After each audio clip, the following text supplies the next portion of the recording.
Hi అండి, welcome back to rupees kitchen. ఈరోజు మన కిచెన్లో ఒక మంచి బ్రేక్ఫాస్ట్ రెసిపీ అండి. ఇది బ్రేక్ఫాస్ట్కినా ఈవినింగ్ స్నాక్స్కినా చేసుకోవచ్చు. సో మైసూర్ బోండా అండి. ముందుగా ఒక కప్పు పెరుగు అండి. పులుపుదుంటే మంచిదండి. పెరుగు అలా లేకపోయినా కూడా పర్వాలేదు. సో పులుపుదుంటే ఇంకా మంచి టేస్ట్ ఉంటుంది. హాఫ్ కేజీ మైదా పిండి అండి. ఒక కప్పు పెరుగుకి హాఫ్ కేజీ మైదా పిండి జల్లెడ చేసి పెట్టుకోవాలి. ఇది వేసేసుకోవాలి. దీంట్లో జల్లించి పెట్టుకుంటే మంచిగా ఉంటుంది.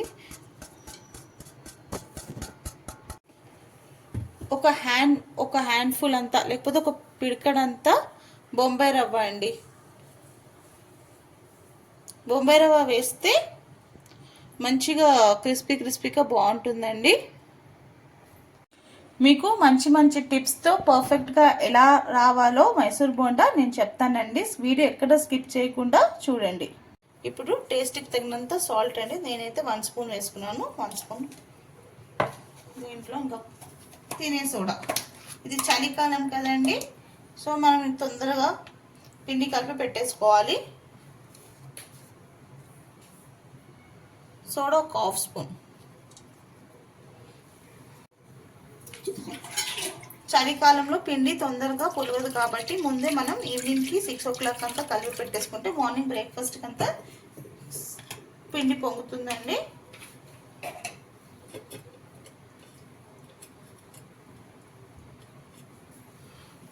ఇప్పుడు ఇలా మంచిగా మిక్స్ చేసేసుకోవాలి. పెరుగు ఇవంతా మంచిగా ఇలా మిక్స్ చేసేసుకోవాలి.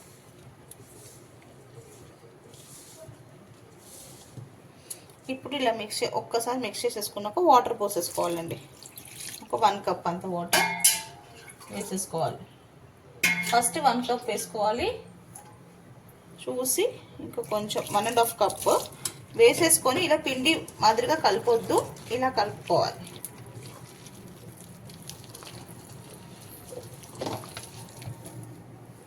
మొత్తం నాకు 1.5 కప్ వాటర్ పడిందండి. చూసి వేసుకోండి. వాటర్ తక్కువ పడితే మనకు అర్థమైపోతుందండి, గట్టిగా ఉంటుంది.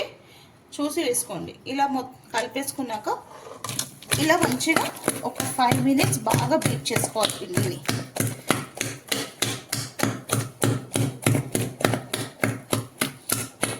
ఇలా మనం ఎంతసేపు మంచిగా ఒక 5 minutes బీట్ చేసుకుంటామో అప్పుడే మంచిగా పిండి పులుస్తుందండి. లోపల మంచిగా సాఫ్ట్గా పైన క్రంచీగా ఉంటుంది. సేమ్ ప్రాసెస్ గోధుమ పిండిలో కూడా చేయొచ్చండి. 5 minutes పిండిని ఇలా మంచిగా బీట్ చేస్తూ కలుపుతున్నాం కదండి. సో ఇప్పుడు మనకి తెలుస్తుంది ఇలా పడుతుంది చూడండి. ఇంకొక 5 minutes మంచిగా బీట్ చేసుకోవాలి. సాఫ్ట్గా అవ్వాలండి.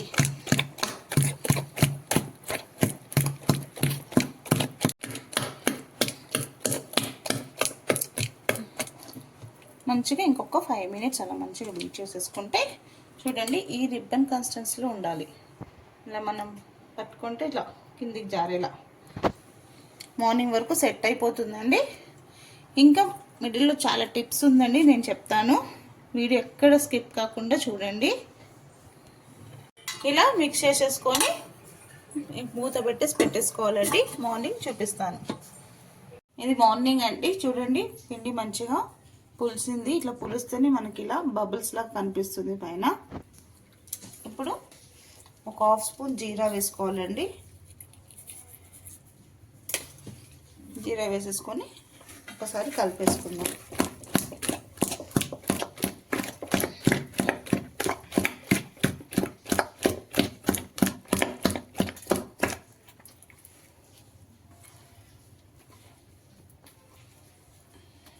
ఇప్పుడు పక్కన ఆయిల్ వేడి చేసేసుకోవాలి.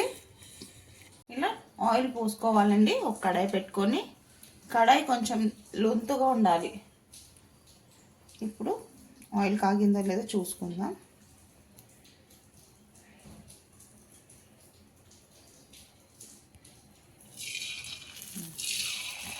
మీడియం టు లో ఫ్లేమ్ అడ్జస్ట్ చేసుకోవాలండి. ఫస్ట్ కొంచెం వాటర్లో చేయి తడుపుకొని ఇలా కొంచెం కొంచెం పిండిగా తీసుకొని వేసుకోవాలి.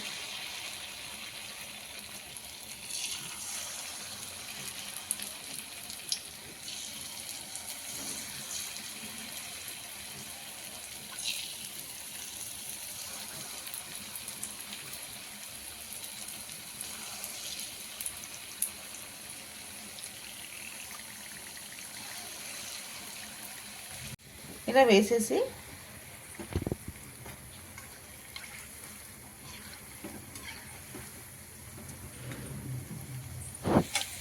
ఇది చలికాలం కదండి, మనకి పిండి తొందరగా పులవదు కదా.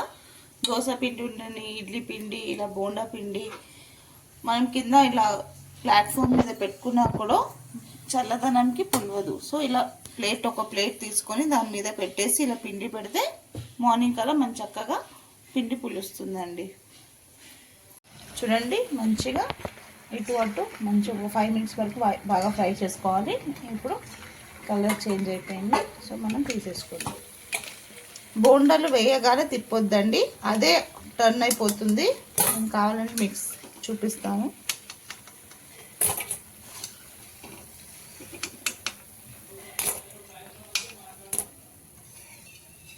ఇలా పక్కన కొంచెం వాటర్ చేతికి ఇలా అద్దుకొని కొంచెం పిండి తీసుకొని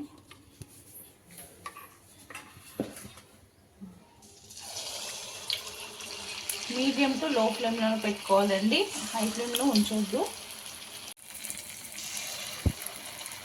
మీకు కొంచెం పెద్దగా కావాలంటే బోండాలు పిండి కొంచెం ఎక్కువ తీసుకోండి.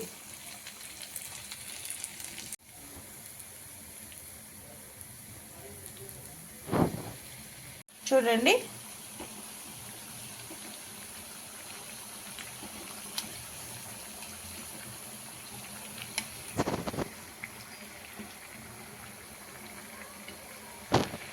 అయిపోయిందండి, రెడీ అయిపోయింది. వేడిగా మైసూర్ బోండా.